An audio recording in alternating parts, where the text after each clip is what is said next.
Ça faisait vraiment longtemps que j'ai pas tourné une vidéo achat manga. Et là, pour tout vous dire, ça va être une vidéo achat manga quand même assez énervée. Il y a beaucoup de choses. D'ailleurs, dans cette vidéo achat manga, je vais ouvrir des colis tout droit venus de France avec des petites spécialités. Donc, je t'invite à rester jusqu'à la fin pour voir tout ça. Mais sinon, voilà, ouais, je voulais commencer, pas par un achat manga, mais par mettre en avant, encore une fois, Zaofan. Parce que c'est un manga qui peine à trouver son public en France, alors que c'est d'une qualité exceptionnelle. On est sur un manga de science-fiction où on essaye de construire une station balnéaire sur une planète. Donc là, on est en pleine construction de cette planète, enfin de cette station balnéaire. Et donc voilà, il y a toute une organisation, toute une civilisation qui gravite, qui s'organise autour de cette construction. Et évidemment, qu'il se passe des dingueries. Au niveau des dessins, on est sur quelque chose d'exceptionnel avec des protagonistes très mystérieux et une histoire aussi très prenante. Vraiment, on est sur des dessins à la Otomo. Vraiment, on sent que c'est une source d'inspiration.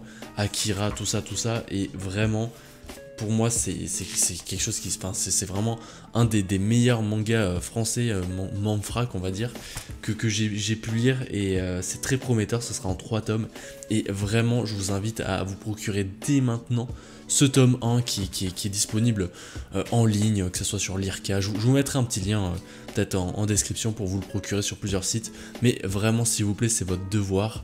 Enfin, c'est votre devoir, pas dans le sens le devoir héroïque, mais c'est votre devoir scolaire à faire. Lisez Zaofan, vraiment, faut vraiment le lire. Bon allez, on commence direct avec peut-être des services presse. Comme d'habitude, la boîte de diffusion me régale et m'envoie quand même pas mal de mangetsu. On a, allez, on va les faire dans l'ordre, hop, tac. On a Shiruran, le tome 13, je crois que je suis au tome 12 au niveau de ma lecture, ou le tome 11. C'est le genre de manga où j'aime bien laisser passer les tomes pour les lire plus tard. Ron Komodachi Deranged Detective. Bon, on va appeler ce manga Ron. Honnêtement, j'ai pas vraiment un affect pour les mangas de détective, tout ça. Mais je dois dire que j'étais quand même pas mal accroché au niveau de ce manga, notamment avec ce duo de Ron et son collègue là, le blond, où je trouve que ça marche plutôt bien. Même le personnage de Ron, tout son archétype, tout ça, je trouve ça vraiment intéressant. Je vais pas t'en dire plus, mais bref, il y a un gros mystère autour de Ron qui est plus installé au niveau du tome 2, et on a vraiment envie de savoir c'est quoi les tenants aboutissants, est-ce que c'est lui qui a commis ces crimes, pourquoi ce serait lui, enfin bref, il y a plein de trucs vraiment intéressants. Donc je dois dire que quand on est au niveau du fil rouge du manga, donc voilà, au niveau de Ron, son passé, tout ça, c'est intéressant. Par contre, des fois, il y a des cas, je trouve, un peu inutiles, notamment le début du tome 2, que je trouve pas spécialement pertinent, enfin pas spécialement intéressant, mais bref, dans l'ensemble, j'ai vraiment apprécié. Ikuzanoko, c'est un de mes coups de cœur de l'année, le tome 3, là, j'ai actuellement, c'est le genre de manga où, pareil, je vais laisser passer pour lire la suite, parce que beaucoup de faits historiques, c'est dur à lire, entre guillemets, dans le sens où il faut vraiment se plonger dedans, et il y a beaucoup d'informations, beaucoup de choses à apprendre, mais l'histoire est vraiment folle, les dessins, bon c'est Hokuto no Ken, tout ça, c'est Tetsuo Hara, et forcément c'est du qualitatif. On finit avec Mangetsu Shonen, enfin non, c'est pas Shonen, du coup ça c'est la collection Tetsuo Hara, Keiju, non, pas du tout, Keiji, le tome 11 et le tome 10, pareil, c'est comme Ikuzanoko, c'est un manga historique, tout ça, avec beaucoup de références, tout ça, c'est dur de s'y plonger dedans tome par tome, donc faut le lire en série, donc pareil, j'accumule les tomes, je crois que la série est bientôt finie, en plus on est un peu plus de la moitié, donc voilà, bientôt je vais me faire l'intégrale, et ça va être une excellente lecture. Toujours dans les réceptions, Golden Guy, le tome 5, je suis au tome 1, j'ai lu le tome 1 comme un gougnafier, et là faut vraiment que je me mette à jour, parce que le tome 1 nous laisse sur un cliffhanger, où il faut vraiment lire la suite, donc Golden Guy ça va être dans ma liste. Alors lui c'est Mibu Gishiden, le tome 1 et le tome 2, pareil que Keiji, pareil que Ikuzanoko, manga historique, donc beaucoup de choses où on n'est pas trop familier, tout ça, c'est assez dur à lire, mais une fois que t'es dedans, je trouve ça vraiment très cool. Il y a beaucoup de mystères, et je me demande comment c'est un manga. Je crois que c'est un manga qui fera, je sais pas si c'est indiqué ici, mais c'est un manga qui fait une vingtaine de tomes ou 18 tomes, enfin bref, c'est un manga qui sera assez long. Et je me demande comment ça va tenir autant de tomes, parce que avec la lecture de ces 2 premiers tomes, c'est un manga qui est possiblement finissable en 3 tomes. Donc même 4, 5, allez 5 tomes. Et ouais, mais c'est pas que j'ai envie que ça se finisse vite, mais je me dis, comment tu peux tenir une histoire aussi longue? Donc bon, on verra bien. J'aime beaucoup, c'est un peu à la Shiruran aussi, où t'as cette double temporalité, où t'as les faits historiques, tout ça, mais t'as un personnage du présent qui le raconte à un journaliste, donc ça me fait vraiment penser à Shadowrun pour le coup. En plus on est, je pense, il me semble, je veux pas dire de bêtises, mais sur la même période racontée, même période historique, donc vraiment trop intéressant, mais pareil c'est le genre de manga où faut s'immerger dedans pour vraiment en profiter.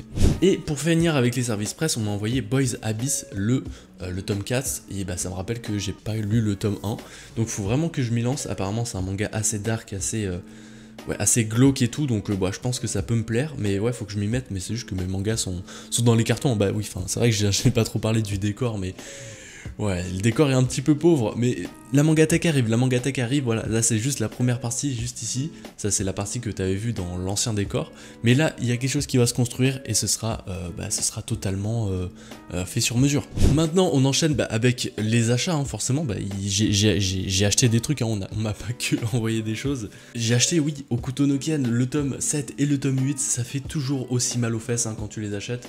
Voilà, au niveau des prix au Canada, c'est trop cher. Vraiment, c'est trop cher. À chaque fois que je vous les présente, je vous dis que c'est trop cher, mais c'est le cas. Et en plus, c'est pas une petite collection, hein, c'est quand même beaucoup de tomes. Donc au niveau de ma lecture, je crois que je me suis arrêté au tome 5 ou 6, je sais plus. Bref, il faudrait que je regarde sur Manga Collect. Donc voilà, c'est toujours aussi plaisant. En plus, je suis dans la partie où on présente Rao, l'un des antagonistes principaux de la série. Donc voilà, je sens que j'ai bien kiffé. Donc ouais, non, Hokuto no Ken est toujours aussi bon. J'ai trouvé aussi Blue Giant, le tome 6. Voilà, c'était un des seuls tomes qui me manquait là pour... non, il me manquait le 6 et le 7 pour compléter la série, parce que je suis au tome 5 et j'étais un peu bloqué, et je les trouvais pas. Même à commander tout ça, tu peux pas les commander au Québec. Donc j'ai fouiné un peu dans des boutiques et je l'ai trouvé à Planète BD. Le tome 6 de Blue Giant, ça c'est excellent. Ensuite du Tsutomu Takahashi avec Jumbo Max. Voilà, j'achète beaucoup de Tsutomu Takahashi en ce moment, mais il faut que je les lise, il faut que je me rattrape au niveau de ma lecture, parce que Sido, j'ai du retard de ouf.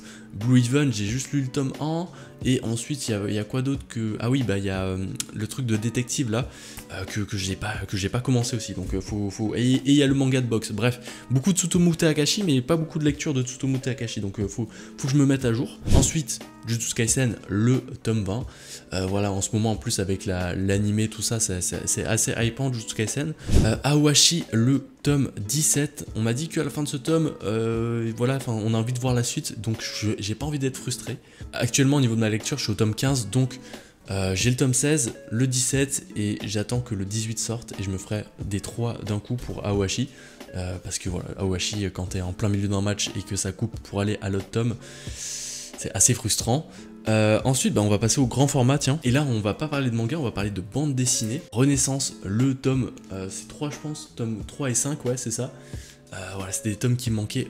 Renaissance, pour te faire l'histoire très rapide, on va suivre l'humanité qui est en train de s'effondrer totalement, hein. La tour Eiffel est quasiment submergée par l'eau, enfin bref, catastrophe écologique sur catastrophe écologique, le monde va mal et on est envahi par les extraterrestres, sauf que cette fois-ci ils nous envahissent pas pour faire du mal, ils nous envahissent parce que ils ont décidé entre eux que faut sauver l'humanité, qu'on a une certaine culture intéressante, tout ça, et ils se sont, on va dire, alliés, donc plusieurs races d'extraterrestres se sont alliés pour venir sur la Terre et nous aider à nous remettre sur pied, à remettre la planète Terre sur pied. Je trouve que c'est une approche pas mal, hein, de l'invasion extraterrestre, parce que d'habitude on a plus le côté négatif, hein, ils nous envahissent pour voilà, pour profiter de l'eau, enfin bref, plein de trucs comme ça. Donc là, voir qu'ils nous envahissent pour nous aider, c'est plutôt intéressant. Ce qui est bien aussi, c'est que, bien sûr, les extraterrestres sont pas noirs et blancs. Il y en a certains qui vont vouloir peut-être un peu plus que protéger les humains. Il y en a qui vont vouloir tirer profit de tout ça. Donc, c'est un récit vraiment, vraiment intéressant. Et j'étais bloqué au tome 2.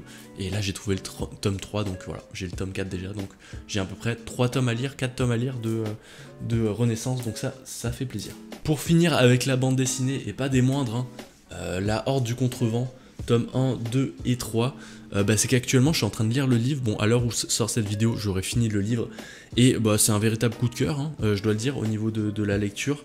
Et quand j'ai vu qu'il y avait une bande dessinée en plus de La Horde du Contrevent, je me suis jeté dessus, forcément, parce que voilà, pourquoi pas en fait, pourquoi pas. Ensuite, pour les grands formats aussi, Bioméga, c'est arrivé. Par contre, je suis un peu vénère, mais la tête est un petit peu abîmée ici là sur le dos, bon, c'est pas bien grave, mais voilà, Bioméga tome 1, je crois que c'est une série qui sera en 3 tomes, c'est de Tsutomu Nihei, donc Blame et tout ça, et je dois dire que j'ai vraiment bien aimé Blame, donc il n'y a aucune raison de pourquoi j'achèterais pas Biomega, si ce n'est la place et l'argent, hein, parce que c'est quand même des tomes qui coûtent 24$, quoique 24$ c'est le prix d'un... C'est ça qui me fait halluciner, mais c'est le prix d'un Hokuto no Ken. C'est hallucinant de se dire que c'est le même prix. Bref, Crunchyroll, vous abusez un petit peu. Donc voilà, Biomega en 3 tomes, voilà, je pense acheter les 3 tomes, il y a le tome 2 qui est sorti déjà récemment là chez vous, mais je pense me procurer les 3 tomes et les lire d'une traite, parce que Tsutomu Nihei ça se lit hyper rapidement, et c'est pareil, il faut être immergé à fond, donc je compte voilà, me faire la série d'un coup. Et pour finir, en parlant de série en 3 tomes, Léviathan, le tome 3, qui est sorti assez récemment au Québec, donc voilà, faut que je lise ce tome là pour savoir ça va être quoi la fin de ce Battle Royale entre guillemets. Voilà, j'étais assez captivé par le style graphique et même aussi l'histoire du premier tome, donc j'ai envie de lire la suite, j'ai envie de savoir qu'est-ce qui va se passer.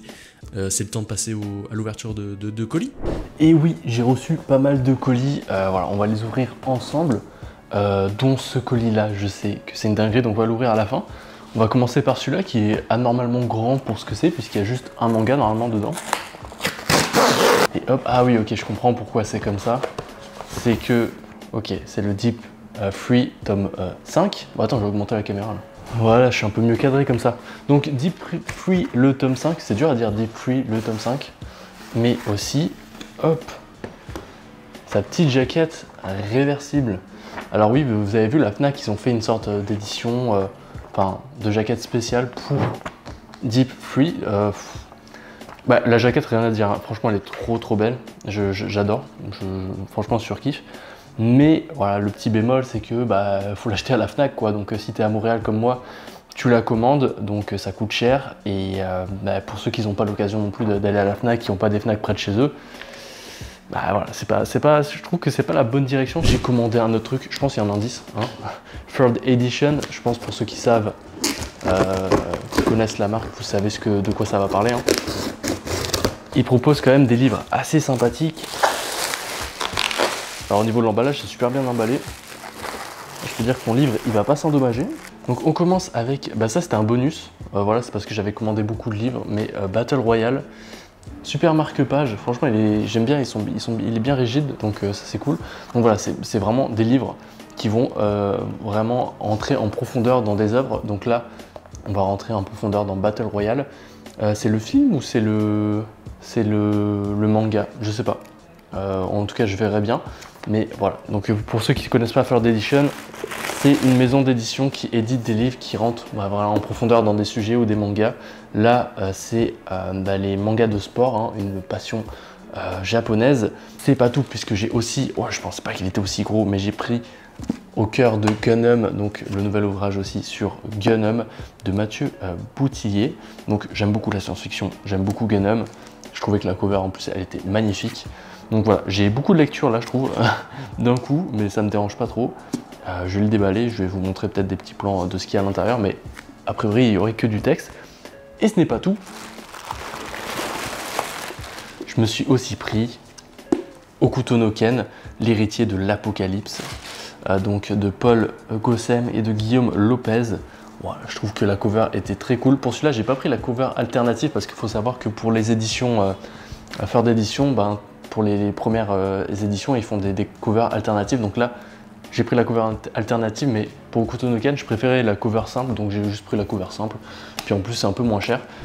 Donc là, c'est fini pour Third Edition et on va enfin ouvrir ce colis qui m'a été envoyé par un passionné de manga suite à un tweet que j'avais fait un peu sur un petit coup de gueule, un peu encore sur Mangetsu finalement. C'est plutôt bien emballé, mais franchement, heureusement parce que c'est quand même une pièce de collection. En tout cas, c'est pas un manga qui est vraiment facilement accessible. Et c'est tout simplement le tome, je sais même pas, le tome 12, ouais, le tome 12 de Aoashi dans sa version collector. Donc la version avec le maillot de l'Espérion.